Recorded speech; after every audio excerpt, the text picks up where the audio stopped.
My sister has cancer. She was diagnosed quite recently, and it's turned her world upside down. Her husband, her young daughter, and the rest of our family are trying to come to terms with the fact that this Christmas and the future suddenly looks very different to how it did just a few weeks ago.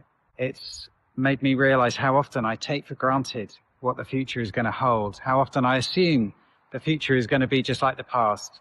And then it's so painful and disorientating when the future suddenly looks dark, uncertain, and we don't know what to do. Our whole world feels like that at the moment in some ways, doesn't it? With a climate crisis, war, economic uncertainty, difficulties of all kinds pressing in on us. And at times like that, we look to the future and we think, how can we make the future better than the threatened, darkened place that it seems likely to become? And there are all kinds of things that are good and right to do. We find the best medical treatment we can. We raise money. We make meals. We plan nice things to look forward to. But none of them can change what the future holds. And in fact, as Christians, we need to look backwards, not forwards, to find the source of our hope. We can look backwards to all the blessings that God has given us, to answered prayer, to times of lightness and hope when we saw the faith so clearly, and then we can practice in the dark what we learned to be true in the light.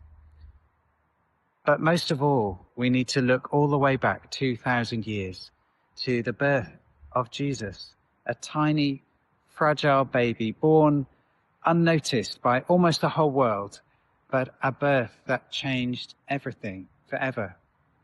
A light, the light, as John's Gospel says, that brings life to all people, came into the world.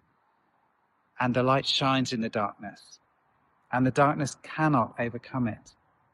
So as we face a dark and uncertain world, a future full of difficulties, as the days grow shorter and the night seems darker and longer, we look all the way back to Jesus, the light of the world, who entered into this darkness and overcame it with his light, a light that floods us when we trust in him, and that promises us a future that is entirely secure, kept for us, shielded in heaven, and a place where there will be no more cancer, no more suffering, no more pain, no more death, but only light.